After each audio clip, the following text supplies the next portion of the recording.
This is How to Take Forever to Find Your Dream Job or Find It Now by Jeff Fredericks. Jeff has been a web developer at HH2 Cloud Services in Kaysville, Utah for 2.5 years. He's a recovering sales and marketing expert who finally decided to follow his dream of being in the technology industry. Having learned a great deal in his search to become a developer, he loves sharing the keys to his career-jumping success with anyone who will listen. And with that, let's all give it up for Jeff. As he mentioned, I'm Jeff Fredericks. I work at HH2 Cloud Services in Kaysville, Utah. And I'm going to do something a little bit different than everyone else. Since there are so few in number, if you feel comfortable, come up to the front section if you could. That way I can feel a little bit more love. So I was telling my coworkers that if I wasn't giving the presentation, I'd be in the other one, in the other presentation. So I'm sure that what we have now are the Vue and Angular developers that can't get out of the conference without their boss seeing them leave. So what I wanted to do, I had several people, and since it's so late in the day, I had several people tell me I should start out with a joke, the ubiquitous joke, right? I thought, no, that's pretty lame. And so I had one person even ask me if I could do a magic trick. I don't know magic. So what I thought I would do is I would brainstorm with you guys a way to make the beginning of my presentation exciting. So what I have here is something that's above your heads in the light fixtures. It's just a fluorescent light bulb.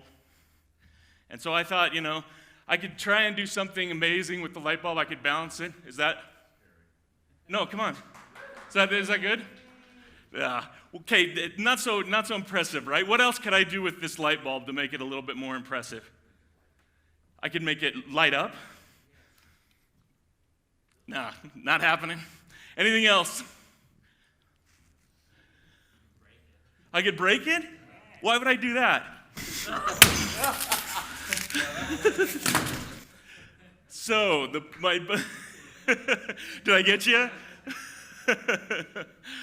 So, my first point of my presentation is to do the unexpected, to take risks. So when it comes to your job search, we quite often fit into a box, right? We're told, hey, you need to do this, you need to do that, especially when it comes to specific companies. But look for crevices, kind of changes that you can make to your job search that will be a little bit different, that will help you to stand out. And so that's my first thing. But kind of stepping back, what I want to do is kind of give you a synopsis of where I come from. And I think the question you're probably asking yourself is, should I trust Jeff? Should I trust him? The information that he's giving me. Most of my career is in sales and marketing, so no, you shouldn't trust me. I was paid for many years to embellish, that's a good word for lying, for those who want to know, and to make things sound better than they really were, right? But behind me here, you'll see a little bit about my path. And I had two different paths. 4 years ago, I decided to get out of sales and marketing. And I went to a boot camp. Now, I'd had a little bit of background in web development. In fact, I did it back in the late 90s. I don't know if any of you can remember when we made websites with the table element and did the layout with it. Someone's laughing, so they remember. Horrible. Then we had responsive design come along, and that pretty much killed that idea. But I set out to a boot camp to kind of polish my skills and learn the things that I needed to know. At that boot camp, they provided me with a career counselor who helped me to look for a job. I sent out, at that point in time, 104 resumes, only got 2 interviews, and I'm pretty sure at least one of those interviews was out of pity. Probably both. And I got 0 job offers. And so I was dead in the water when it came to finding a job, as far as a web developer was concerned. Well, I did take a job in the tech industry, but it was nowhere near a web developer. It was a WordPress consultant, which I had never used WordPress before. Studied it over the weekend and went to the interview and somehow ended up getting the job. Bless bless your heart, he says. And so I did that for a year and a half, roughly, before I decided, you know what, this is time to get back onto the path of wanting to be a web developer. And so I thought, I've got to change some things. So I did. And I'm going to share the 3 lessons that I learned that helped me go from that first path to the second path. I only sent out 2 resumes. I got interviews with both of those companies, and I got a job offer from one of them. And to be honest, the second one, I'm not positive, but I think it was on the path to getting a job offer from them as well, but I cut that off when I got the offer from HH2. And I told them, hey, don't worry about me. I'm taking a different job. Go ahead and move forward with how you'd like to be. So this idea of do the unexpected, be willing to take risks. Let me give you a specific example. Now, I am not saying change your cover letter. That's not what I'm saying. This is a principle, so take it and apply it to anywhere in your job search that you can. But one of my areas was my cover letter. I think probably my cover letter was pretty similar to yours. I think it looks nice, right? Pretty good format. And I'll kind of put a part of it up on the screen here and read just a couple lines because that's all that you're going to be able to bear, right? It says, Dear Human Resource Manager, cover letters, I have the wrong one. Dear Human Resource Manager, I am passionate about learning and growing. I have used this skill to have a very productive sales career. I continue, blah, blah, blah, blah, right? Cover letters, I got online and looked. It depends on who you look at, what sources you look at, but somewhere between 20 to 60% of cover letters are even read. And so they're a waste of time in most cases.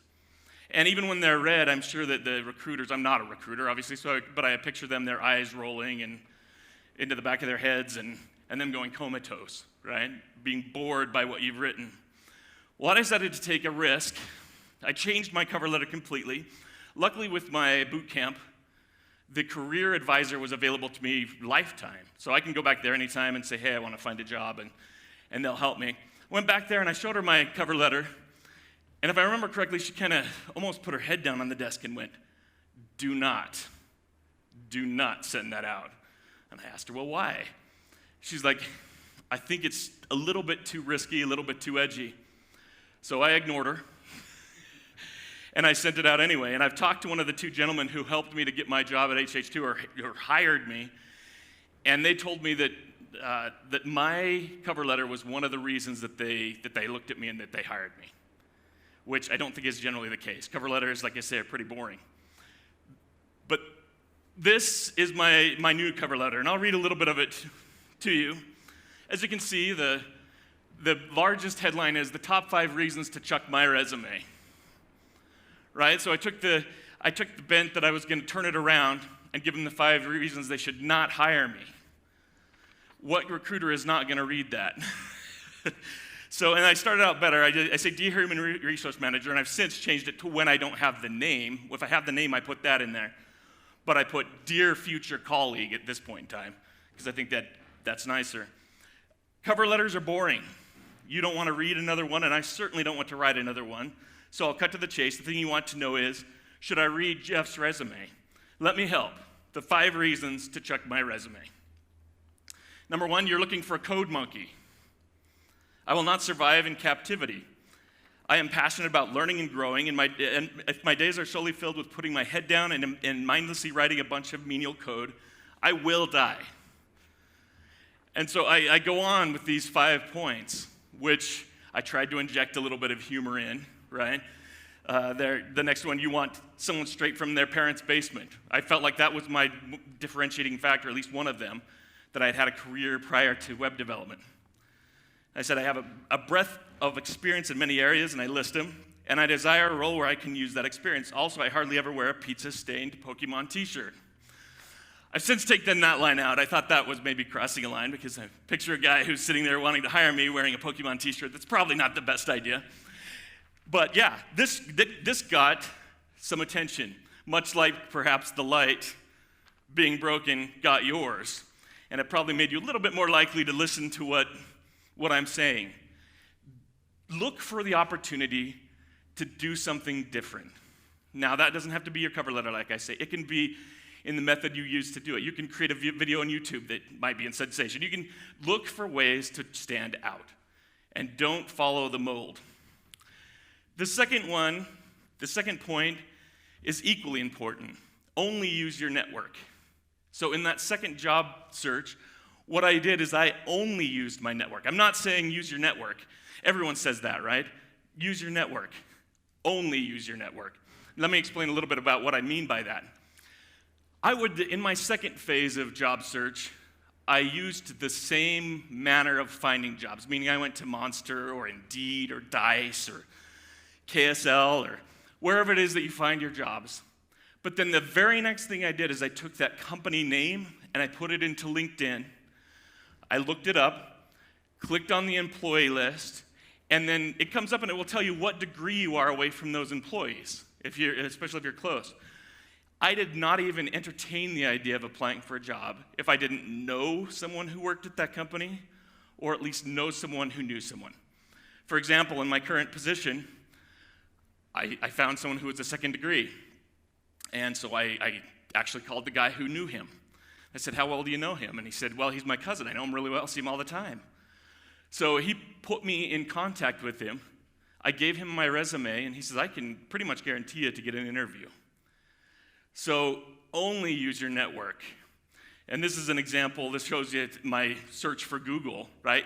Any company you can find pretty much, if it's the least bit sizable, you can find someone who you have a connection there, or at least someone who knows someone. So my third one, and I really hated putting this in there. The marketer part of me wanted to leave it out, and the title of my talk is, take forever to find your dream job or find it now. Well, this kind of goes against that. So, embellishment, right? I think that I would not be in the position that I am now if I wasn't willing to take the next step, meaning that I took a job that was in the tech industry but not what I wanted to do. From that, I was able to apply for other jobs, and I'm sure that when those two companies looked at my resume, they saw that I had worked for a reputable technology company, and that, I'm sure, tilted it in my favor. Now, it may not be the fact of who you work for, but look at the dream job that you want. Look who you want to work for. Look at the type of candidates that they hire, where they worked, where they went to school, what education they have, the background, and take the first step toward them. So, kind of in closing, I'm a salesperson, so as you can see, I keep meticulous numbers. I can tell you every company that I've applied for. That's probably a little bit weird, isn't it? But I am a salesperson. Every salesperson knows their numbers. Anyone who's ever been a salesperson knows that. One thing happened to me that kind of gave me vindication for the 3 new ways that I looked for a job. And that is when I was going through the records of the people I contacted back in 2017, when I had first gotten out of boot camp, I noticed something.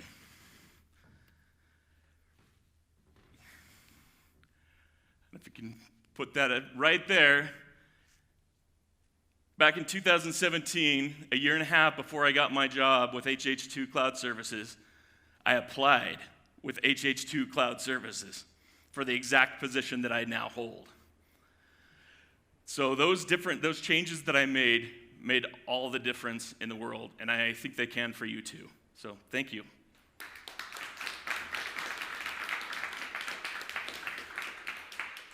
Are there any questions? Yeah.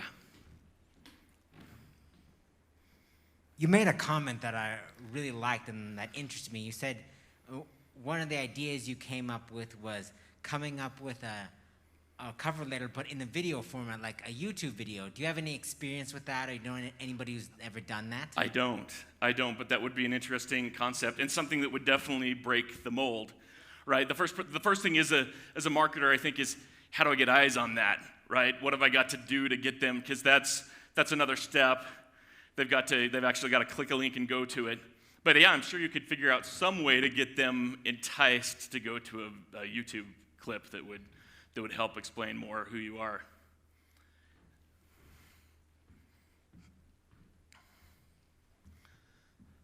That cover letter that you posted, Yeah. did you post that on LinkedIn? Because I've seen that before.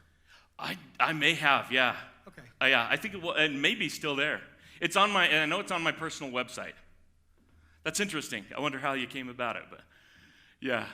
So yeah, that's just something that I thought after 104 resumes, and like I say, the career counselor said, please don't send this out. And I'm like, I've sent out 104 resumes. What do I have to lose? And so that kind of gave me the courage to do that. And yeah, it made an impact.